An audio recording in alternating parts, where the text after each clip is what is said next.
Bom dia a todos. Nessa manhãzinha fria, muito bom estar aqui com vocês. Nós tivemos uma semaninha aí de férias, mas a gente estava acompanhando aqui nós acompanhamos pelo YouTube. Mas é bom estar com vocês fisicamente, presencialmente. Muito legal. Nós estamos vivendo uns dias... Talvez, eu sei que alguns estão de férias, mas alguém tem ideia que dia que é o dia de amanhã? Já ouvi alguns falando. É o dia Holiness, porque nós estamos no mês Holiness. Mas por que amanhã é o dia Holiness? Alguém sabe? O Rosinha de máscara, a gente nem entende o que ele está falando. Nós estamos, amanhã, dia 15 de julho, nós celebramos... já está projetado? Tá? Nós celebramos... Deixa eu ver se eu consigo. Eu não estou conseguindo conversar aqui com ele.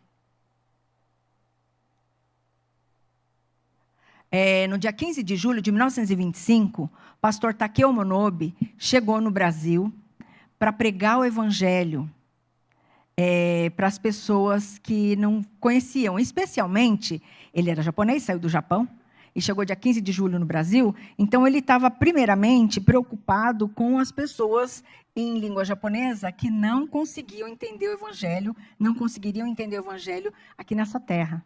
Costumes diferentes, língua diferente, comida diferente. Então, ele falou com Jesus, falou com Deus, Deus, manda alguém para falar de Jesus para aquele povo. Aí Deus falou para ele, vai você. Aí ele veio e chegou aqui dia 15 de julho, sem muita estrutura, sem muito sustento. E é por isso que nós celebramos dia 15 de julho como dia Holiness. E esse mês tem vários acontecimentos que aconteceram na denominação, por isso também chamamos de mês Holiness e mês de missões dentro da igreja Holiness. Mas, olha só, nós estamos perto de uma data redonda. Ano que vem, 2025, em relação a 1925, nós vamos fazer 100 anos. Nós vamos completar 100 anos. Amanhã completamos 99. E a partir de, já dia 16 em diante, nós entramos no ano 100, que vamos completar no dia 15 de julho de 2025, certo? Então, nós já estamos vivendo esse clima do centenário da denominação. Estou fazendo parte de uma comissão que está planejando a celebração do ano que vem.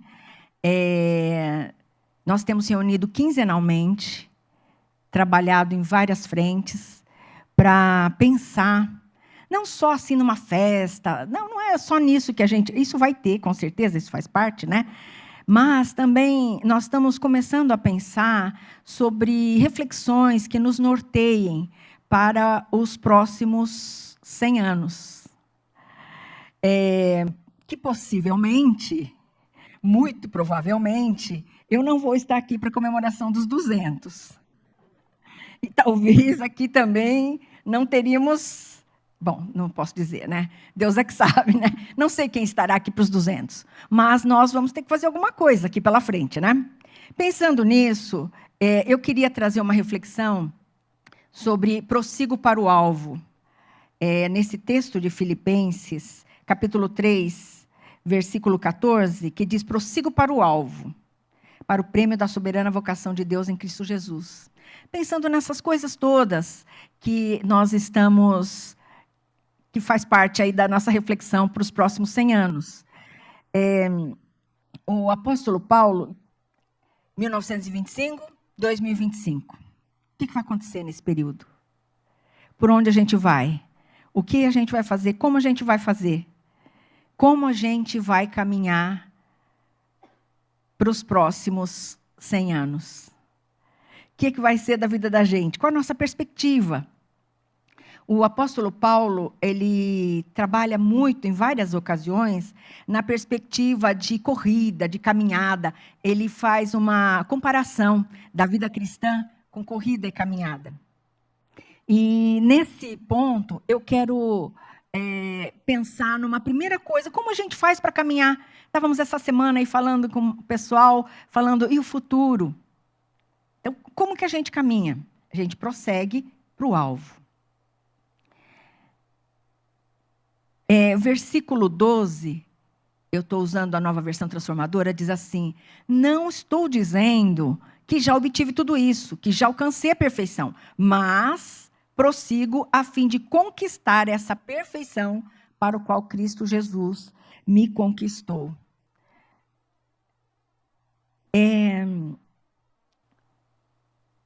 Sabe, o prêmio, que é o alvo, é a vida em Jesus. A gente andava sem Jesus, a vida da gente não tinha cor, não tinha sentido, estava todo parecendo uma noite escura. Mas quando a gente conheceu Jesus, Jesus fez parte da vida da gente, a gente ganha uma nova perspectiva. Só que a gente não senta e fala, nossa, que legal, vou desfrutar dessa vida só. Se você ficar só, não vai para frente. Mas como é que você faz daqui para frente? A vida com Jesus, Jesus já pagou o preço por nós, a gente recebe Jesus, a gente entra então nessa caminhada, nessa vida. E depois que a gente conhece Jesus, Jesus fala assim, olha, aqueles que são meus, nós vamos viver juntos para sempre lá no céu. Ai, vai ser tão bom, vai ser tão bom. Esse é o prêmio que o Paulo está falando. Esse é o alvo. Mas até que isso aconteça, e para que isso aconteça, tem umas coisas que precisam, uns jeitos que vão acontecer. Então ele disse o seguinte, eu não obtive ainda a perfeição, mas eu prossigo para conquistar essa perfeição para o qual Cristo me conquistou. O que significa isso? Jesus disse assim, olha, sem santidade ninguém verá o Senhor. É pesado isso, né? Porque a gente continua imperfeito, cheio de defeitos. A gente continua. Mas a gente busca essa perfeição, essa santidade em Jesus. O cooperador Rosinha falou bastante no domingo passado, que nos encorajou sobre isso. Mas o que isso significa? Olha, eu não obtive isso ainda. Mas, no entanto, eu preciso trabalhar isso, porque ele disse, olha, eu prossigo para conquistar isso. Tá certo? Gente, quem é um atleta? Olha, fiquei sabendo. Hoje de manhã, 6 horas da manhã, eu estava acordada, estava escuro. Mas 6 horas da manhã, pastor Ken estava correndo. Sabia? Estava fazendo prova. Quem é atleta se submete a umas coisas dessas. 6 horas da manhã, você estava pensando, está escuro ainda, está frio, vou ficar nas cobertas. E ele estava já correndo. A gente se sujeita a isso. Porque ele estava em busca de um alvo. Às vezes, você paga o preço. Vai implicar em alguma coisa que você vai trabalhar na sua vida. E Paulo disse, não é que eu conquistei, mas eu vou trabalhar para isso. Eu vou buscar essa perfeição em Jesus. E o que isso significa? Gente, olha, nós vivemos... a gente é muito bonzinho com a gente mesmo. A gente fala assim, isso aqui não está muito certo assim, aos olhos de Deus, mas Deus compreende, né? Tudo bem, né? Errar é humano, né? E aí você se acomoda naquilo. Você não pensa assim, não, eu vou trabalhar para a perfeição, para a santidade, porque eu vou ver Jesus, eu vou estar com Jesus, esse é meu alvo. Então eu trabalho, nem que para isso eu vou, às vezes, passar por uma situação que nem sempre é agradável. Olha só, Paulo diz assim, olha, o que eu quero, lá no verso 10 e verso 11, eu vou ler lá na Nova Versão Transformadora, ele diz o seguinte, o que eu quero é conhecer a Cristo e o poder da sua ressurreição, tomar parte nos seus sofrimentos e me tornar como ele na sua morte, para de algum modo alcançar a ressurreição dos mortos. Gente, para alguém falar, eu quero me identificar com Jesus no seu sofrimento, é querer muito Jesus, hein? Fala sério. Jesus morreu na cruz. Sendo que ele não tinha culpa de nada. Então, mas é tanto que eu quero Jesus, que se precisar sofrer, como ele sofreu, estou dentro. A gente pode dizer isso. Para buscar a perfeição em Jesus. Por quê? Porque o prêmio é muito maior, o prêmio é muito melhor. Vale a pena. Então, assim, o convite é buscar olhando para a perfeição de Jesus. Como a gente prossegue para o alvo? Prosseguindo em perfeição. Então, você tem áreas na sua vida que você precisa mais de Deus. Talvez algumas santidade nos negócios. A gente nunca vai ser perfeito, mas a gente vai buscar a perfeição, tá certo? A gente vai buscar perfeição, santidade nas palavras, nos relacionamentos. Fazer o que todo mundo faz? Não, eu tenho escolhas. Eu escolho a perfeição. Eu escolho a santidade em Jesus. No contexto, pensando assim, refletindo também, porque o nosso alvo, nosso olhar está no alvo, de prosseguir para o alvo. Os nossos pioneiros viveram de uma forma muito difícil. Eles falavam assim, para pregar de Jesus, os nossos pioneiros andavam quilômetros. Gente, sabe o que para ir para Bastos, quantos? 500 quilômetros?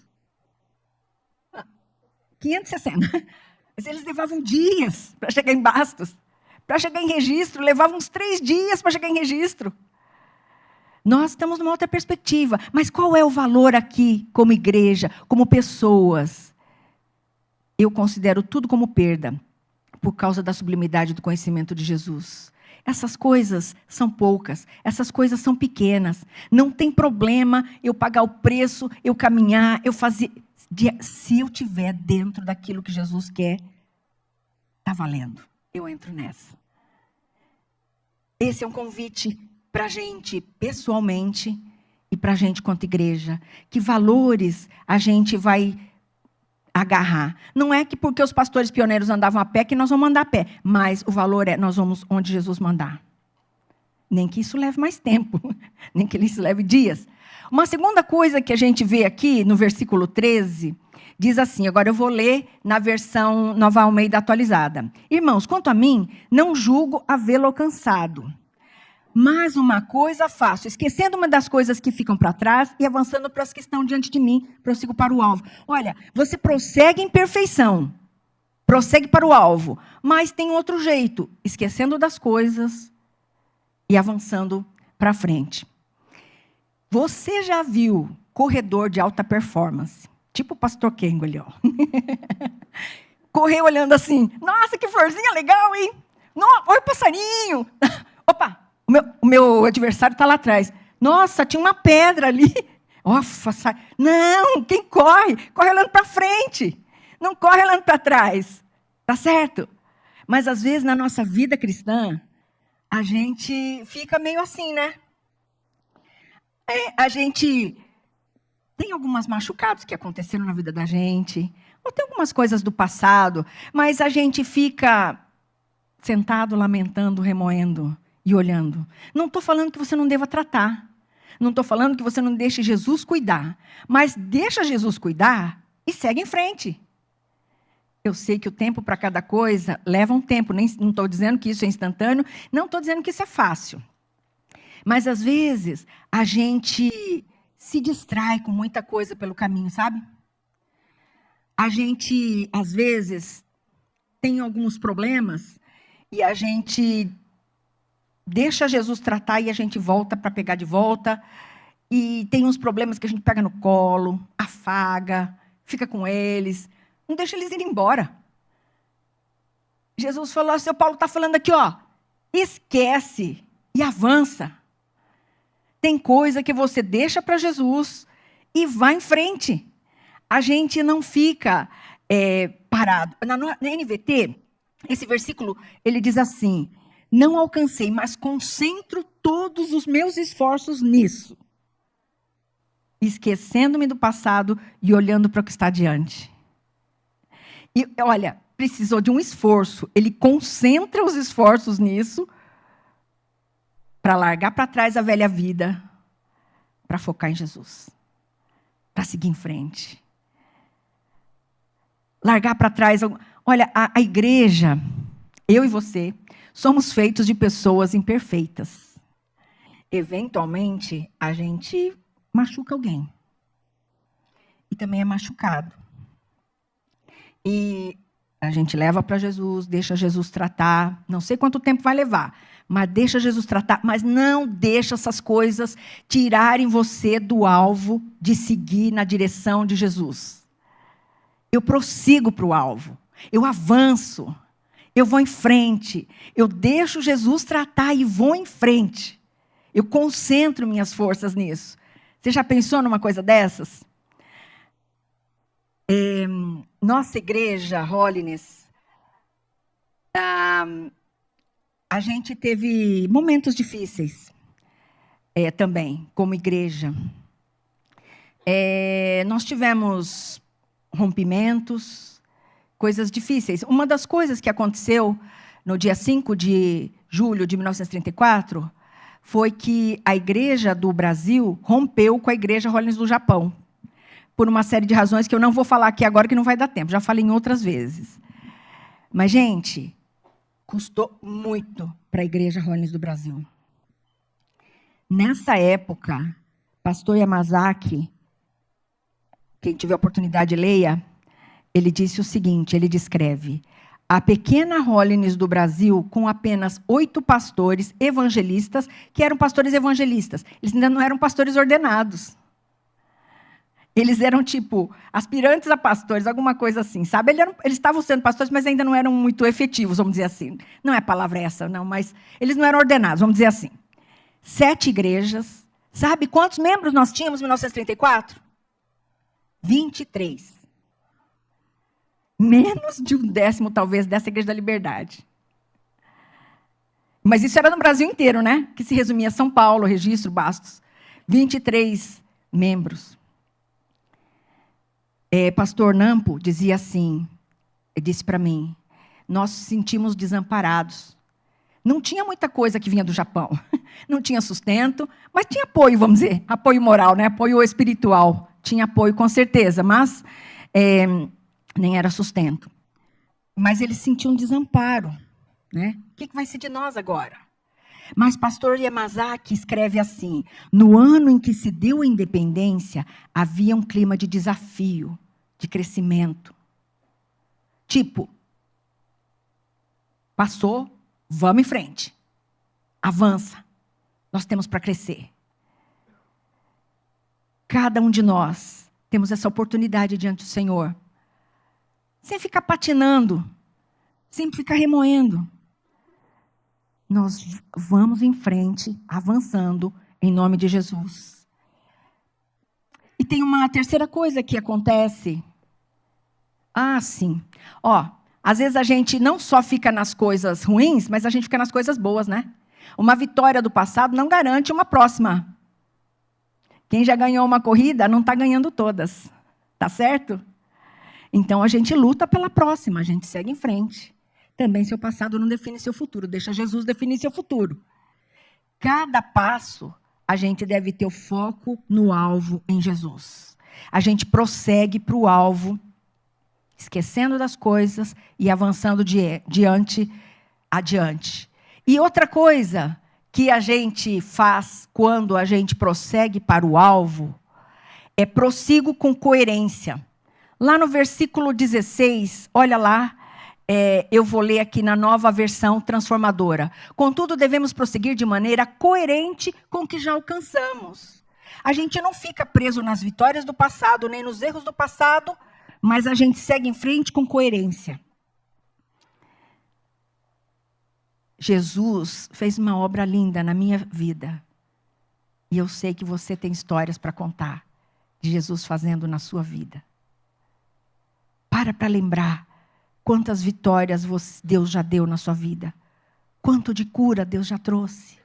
Quanta santidade Deus teve tratando. Você que era escravo de alguns sentimentos e desejos. E Jesus tem trazido você em vitória. Vamos seguir em frente em vitória. De acordo com aquilo que a gente já alcançou. Lá na NA diz isso. Andemos de acordo com o que já alcançamos. Deus já trouxe, consegui ser tratado nisso. Beleza. Deus me curou disso. Oh, Jesus, maravilhoso. Jesus me deu uma perspectiva de vida. Beleza. Então eu ando de acordo com isso que Jesus já fez. Eu não volto para trás. E eu vou... Ou eu volto minha velha maneira de fazer as coisas, de viver. A gente segue em frente. Avante, avante, ó crentes. Fiquem de pé por Jesus. Vá em frente. Nós temos uma perspectiva maravilhosa com Jesus. Cada um de nós. Deus tem muito mais para nós. E a gente pode seguir na direção daquilo que Deus tem. Com coerência. Todos os dias, Deus dá oportunidade de coisas novas. Pessoalmente, quanto igreja. E nós podemos viver com criatividade, é verdade. Com inovação, mas com coerência. A gente não veio do nada, sabe? Eu sei que algumas pessoas vieram de outras igrejas, de outras denominações, e eu não estou com isso me desfazendo de nenhuma delas. Mas nós estamos nessa família de fé. E essa família de fé tem uma história. Pessoas choraram muito para que a gente chegasse até aqui. Oraram muito para que a gente chegasse até aqui. Derramaram seu suor para que a gente chegasse até aqui. A gente não precisa mais andar a pé, mas a gente segura com força aquilo que são valores que eles construíram. Pastor Monobi, esse é outro que eu recomendo a leitura. Ele se deu até morrer. Ele não é para endeusar, não. É só para você conhecer a história. Eu não estou endeusando a figura dele. Mas para você saber que ele se deu dessa forma para que você e eu chegássemos até aqui. Então, a gente segue em frente considerando tudo isso que eles fizeram. Isso é viver com coerência, é prosseguir com coerência. E isso é maturidade. Paulo diz assim, versículo 15. Todos nós... Eu esqueço de passar os slides. Todos nós que alcançamos a maturidade devemos concordar quanto a essas coisas. Se vocês discordam em algum ponto, confio que Deus o esclarecerá para vocês. Vamos buscar Deus como referência. Vamos seguir para o alvo. Vamos discernir as coisas. Os próximos 100 anos, como serão? Os próximos 100 anos da Hollis, os próximos 100 anos seus próximos anos, como serão? Viver em vitória, inovação com coerência, coerência com a palavra de Deus. Isso a gente não pode jogar fora. Estudar a palavra de Deus, ler, meditar, orar, estar em comunhão com os irmãos na igreja. Não tem como você crescer e avançar fora disso. Nós prosseguimos para o alvo nessa vida que nós vivemos com Jesus. Nós seguimos em frente. Temos as coisas a ajustar, nós vamos ajustar. Nós estamos numa corrida. Nós estamos em direção à vida eterna de Jesus. Como a gente vai correr? Como a gente vai caminhar nessa vida cristã? Nós prosseguimos com perfeição. Precisar pagar preço? Vamos pagar. Porque o prêmio vale a pena. Vale a pena. Então, essa nossa leve e momentânea tribulação, isso é nada perto daquilo que a gente tem para experimentar de Deus. A gente se abre para Jesus, prossegue em santidade. Nós não somos perfeitos, mas buscamos a perfeição de Jesus. Não nos acomodamos à vida medíocre, cheia de mazelas, de errar o alvo, como se fosse algo normal. Errar o alvo acontece, mas isso não é normal. Para quem é de Jesus, a gente fala, não, Jesus me ajuda. Eu quero acertar o alvo. Eu quero viver na perfeição de Jesus. E a gente segue em frente, sem patinar. Esquece das coisas e avança para Jesus. Sem ficar afagando os seus problemas. Sem ficar lamentando alguma coisa que não dá mais para mudar. Deixa Jesus tratar. Mas pergunta para Jesus, Jesus, como eu sigo em frente? E prossigamos com coerência. A gente esquece de algumas coisas e eu acho que esse dia Holiness é bom, Não para a gente endeusar quem foi antes, mas para a gente se lembrar de onde a gente veio como família de fé. Muitos pavimentaram um caminho para nós chegarmos até aqui. E agora está nas nossas mãos. Possivelmente não estarei na comemoração dos 200. Talvez alguns aqui também não, talvez a maioria. Mas nós todos temos a oportunidade hoje de pôr um tijolinho, de pôr outro tijolinho, dar direção na estrada. Faça você caminhos retos na sua vida, para que quem vem atrás saiba por onde caminhar, assim como a gente tem sabido por onde caminhar por causa de quem veio antes de nós. E que a gente faça isso não só por nós, mas pelas próximas gerações. E a gente deixe esse legado, esse jeito de ser, como é jeito de ser holiness. Os antigos falavam de espírito holiness, que era falado em japonês, e às vezes era mal traduzido, mas é assim, é o jeitão holiness de ser. O que é? Nós não somos a igreja, como o pastor Edu sempre diz, nós não somos a maior igreja, a mais perfeita, nós não somos a mais bonita, mas essa é nossa família de fé, é a nossa igreja. E nós temos a responsabilidade, enquanto estamos aqui, cada um com a sua parte, da gente construir esse caminho, para nós e para os próximos. Para os próximos que virão, e nós podemos sonhar com os 200 anos, com 100 anos ano que vem, e com os anos que virão depois. Que a igreja chegue com integridade diante do Senhor. E a gente saiba diante do Senhor. Deus, me ajuda a fazer a minha parte. Pode não ser grande parte. Pode ser uma pequenina parte. Mas pôr a pedra, aquele tijolinho no lugar certo. Do jeito certo de Jesus. Para que as próximas gerações e a gente mesmo caminhe prosseguindo para o alvo, para a glória do Senhor. E que Deus abençoe você pessoalmente e a gente quanto igreja. Fica de olho, teremos outras celebrações ano que vem, vários grupos estão se movendo. E eu te convido, se você faz parte dessa família de fé, isso não é Bíblia, mas para você conhecer um pouco da família de fé de onde você veio, conheça os livros que falam sobre a vida do nosso pioneiro, os primeiros anos. Pastor Yamazaki escreveu sobre a caminhada da igreja, coisas que a gente não tem ideia que aconteceram, mas que pavimentaram o caminho. E a vida do pastor Shimekit, que foi trazida como biografia, mas para nos falar sobre a história da nossa igreja, com o olhar de uma pessoa, né? Tá bom? Prossigo para o alvo. Que seja assim, e nós nos encontremos lá no céu, juntos, reunidos de novo, fala, yes, nós conseguimos chegar lá no alvo. O pastor Kengo tem que correr para chegar em primeiro. Na corrida da vida eterna, eu não quero chegar primeiro, mas eu quero chegar. Tá certo? Nos encontramos lá, em nome de Jesus. Valdemar?